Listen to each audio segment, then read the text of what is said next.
James's face lit up like the 4th of July when he saw Myra, decked on both sides by Nancy and Susan. It hadn't been a dream. She was still here. James bounced up and down reaching for Myra, playing favorites as the older ladies looked at him with amusement. Once Myra had picked him up by his armpits, bouncing him in his arms to calm him down, Nancy and Susan began pinching at his cheeks affectionately. "Oh, him's got a whittle qush," Nancy teased. "Jamie Wamey wants to play with Maywa and not his Grammys." "Such a cheeky little boy," Susan commented. "Myra, what do you think of this?" Myra looked at Ellen, who nodded in approval. Myra kissed James in the magical spot again on his face as she patted his diapered bottom, noticing a slight heaviness.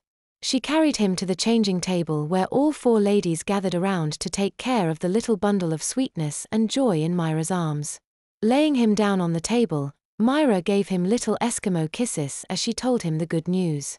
"Myra's not going anywhere, Piquia ±0. Your Grammys and I are going to be pampering you for quite a while." "A while?" James asked in a big boy voice, which was promptly dismissed as Susan plopped a pacifier in his mouth to listen as Ellen towered over him, tickling his sides and getting a little smile out of him as he kept his eyes on Myra. "That's right, precious," Ellen cooed, fishing a small note in a familiar-looking stationery from her purse.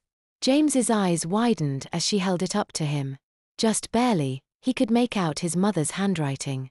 "Shall I read it?" James became still as Ellen smoothed out the paper and cleared her voice. "James, I hope you are having a wonderful time so far at Miss Ellen's house. I'm so sorry about this, but I've been called overseas by the main office to help with a big project. I trust you, sweetie, but it would be far too much to ask you to take care of yourself all summer. I talked with Miss Ellen a few weeks ago and she asked I send you straight to her, and that she'd love you just as much as I would if I was able to stay there. I've talked with other mothers and they say she is the best babysitter a mother could ask for. I should be back by September, but I'll send notice if I'm later than that. Miss Ellen will take care of everything you need, baby, so don't worry about a thing. If you're a good boy for her, I'll get you the bike you've been working so hard to earn.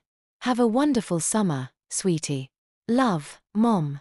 James couldn't believe it and reached out for the letter. The thought that this was planned, that his mother had intended for all this, was simply too much for him to bear.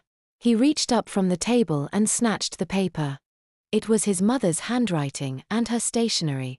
Maybe she was forced to do this, maybe this was a setup, maybe.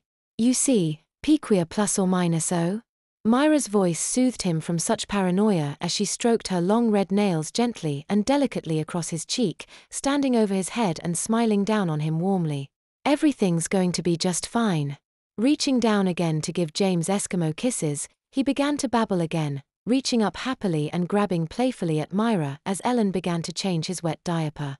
This was going to be the best summer ever.